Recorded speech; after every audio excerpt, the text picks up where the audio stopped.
The human voice. It's the instrument we all play. It's the most powerful sound in the world, probably. It's the only one that can start a war or say, I love you. And yet many people have the experience that when they speak, people don't listen to them. Why is that? How can we speak powerfully to make change in the world? What I'd like to suggest, there are a number of habits that we need to move away from. I've assembled for your pleasure here 7 deadly sins of speaking. I'm not pretending this is an exhaustive list, but these 7, I think, are pretty large. Habits that we can all fall into. First, gossip.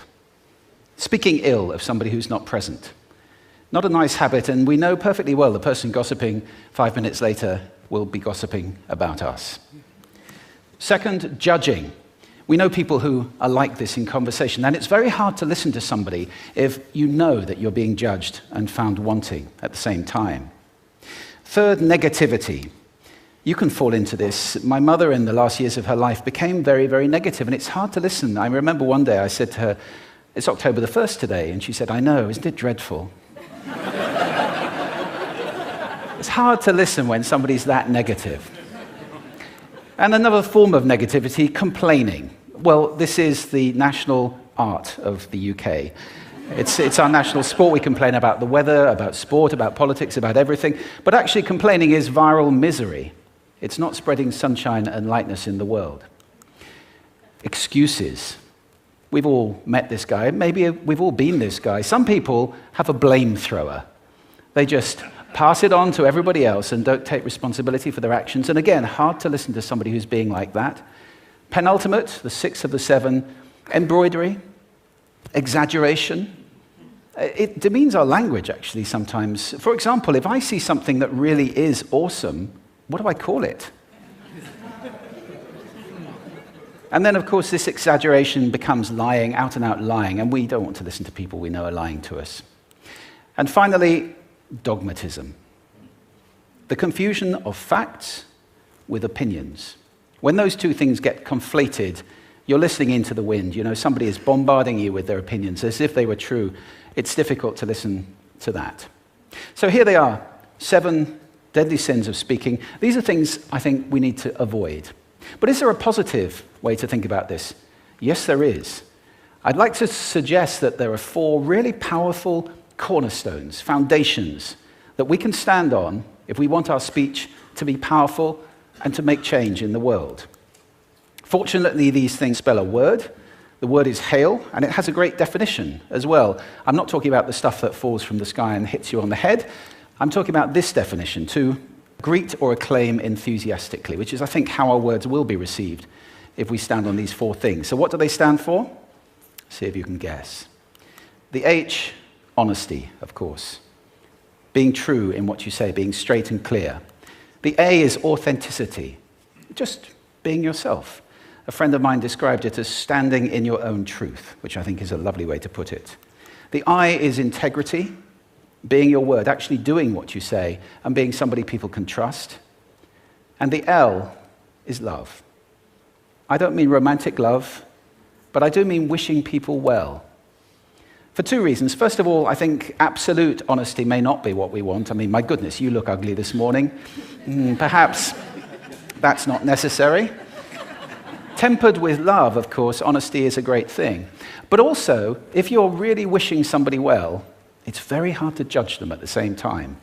I'm not even sure you can do those 2 things simultaneously. So, hail. Also, now that's what you say, and it's like the old song, it is what you say, it's also the way that you say it. You have an amazing toolbox. This instrument is incredible, and yet this is a toolbox that very few people have ever opened.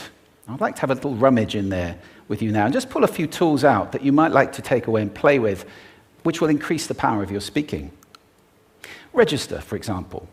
Now, falsetto register may not be very useful most of the time, but there's a register in between. I'm not going to get very technical about this for any of you who are voice coaches. You can locate your voice, however. So if I talk up here in my nose, you can hear the difference. If I go down here in my throat, which is where most of us speak from most of the time, but if you want weight, you need to go down here to the chest. You hear the difference? We vote for politicians with lower voices. It's true, because we associate depth with power and with authority.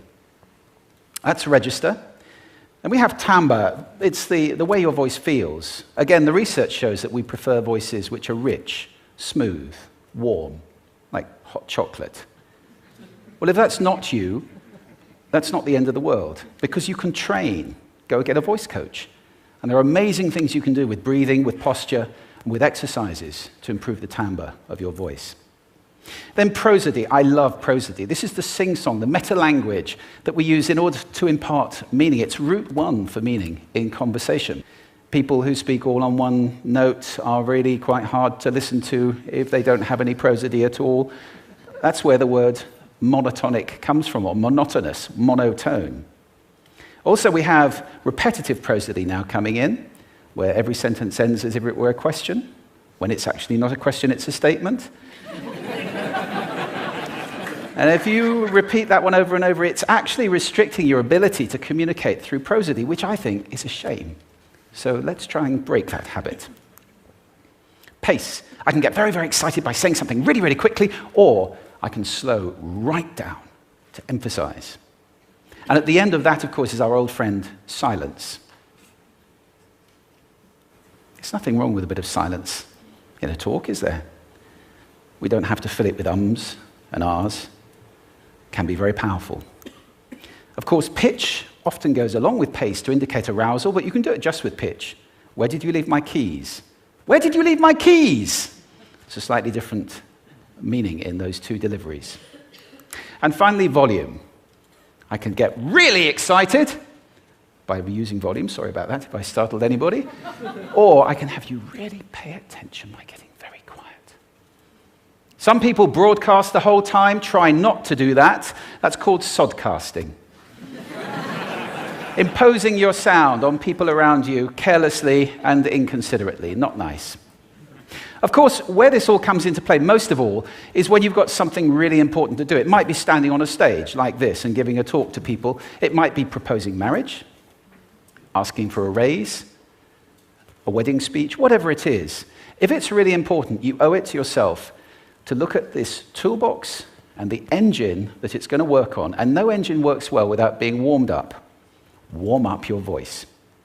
Actually, let me show you how to do that. Would you all like to stand up for a moment? I'm going to show you the 6 vocal warm-up exercises that I do before every talk I ever do. Anytime you're going to talk to anybody important, do these.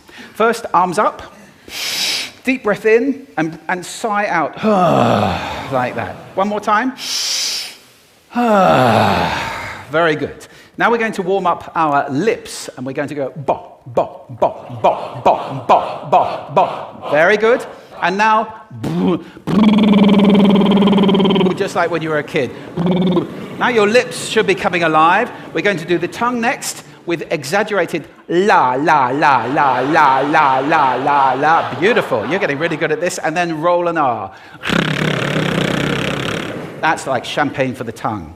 Finally, and if I can only do one, the pros call this the siren. It's really good. It starts with we and goes to or. The we is high, the or is low. So you go wee, or, wee. Fantastic. Give yourselves a round of applause. Take a seat. Thank you. Next time you speak, do those in advance. Now, let me just put this in context to close. This is a serious point here. This is where we are now, right? We speak not very well into people who simply aren't listening in an environment that's all about noise and bad acoustics. I have talked about that on this stage in different phases. What would the world be like if we were speaking powerfully to people who are listening consciously in environments which were actually fit for purpose? Or to make that a bit larger, what would the world be like if we were creating sound consciously and consuming sound consciously and designing all our environments consciously for sound? That would be a world that does sound beautiful, and one where understanding would be the norm. And that is an idea worth spreading. Thank you.